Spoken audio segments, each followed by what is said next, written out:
नमस्कार, मैं हूं साक्षी। आप देख रहे हैं P24 न्यूज। अगर आप शादीशुदा हैं और बिना तलाक लिए दूसरी शादी करने की सोच रहे हैं तो सावधान हो जाइए। अब ऐसा करना आपको सीधे जेल पहुंचा सकता है।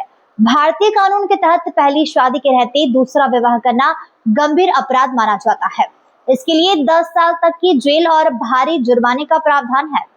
आखिर क्या कहता है कानून और किन लोगों पर लागू होंगे यह नियम, और पीड़ित पक्ष को क्या अधिकार मिलते हैं, देखिए हमारी यह खास रिपोर्ट। भारत में विवाह को केवल एक सामाजिक परंपरा नहीं बल्कि एक कानूनी और जिम्मेदार रिश्ते के रूप में देखा जाता है। यही वजह है कि शादी से जुड़े नियमों का पालन करना हर नागरिक के लिए जरूरी माना गया है। अक्सर ऐसे मामले सामने आते हैं जहां पति या पत्नी अपने पहले जीवन साथी से कानूनी रूप से अलग हुए ही बिना दूसरी शादी कर लेते हैं, लेकिन कानून की नजर में ऐसा करना गंभीर अपराध की श्रेणी में आता है। कानूनी विशेषज्ञ के अनुसार यदि किसी व्यक्ति की पहली शादी वैध रूप से कायम है और उसने कोर्ट में तलाक नहीं लिया है तो दूसरी शादी करना गैर कानूनी माना जाएगा।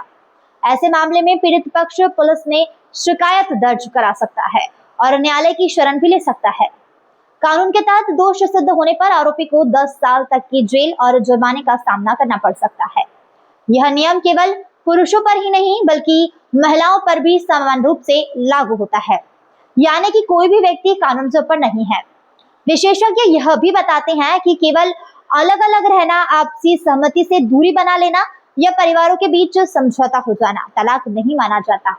जब तक फैमिली कोर्ट की ओर से तलाक की आधिकारिक डिग्री जारी नहीं होती तब तक दोनों पक्ष कानूनी रूप से पति पत्नी ही माने जाते हैं। ऐसी स्थिति में किया गया दूसरा विवाह कानूनन अवैध माना जा सकता है और इससे जुड़े हुए कई कानूनी विवाद भी खड़े हो सकते हैं। अदालत लगातार अपने फैसले में यह स्पष्ट कर रही है कि वैवाहिक रिश्ते में पारदर्शिता और ईमानदारी बनाए रखना बेहद जरूरी है। कानून का उद्देश्य किसी को परेशान करना नहीं बल्कि विवाह संस्था की गरिमा बनाए रखना और पीड़ित जीवन साथी के अधिकारों की रक्षा करना है।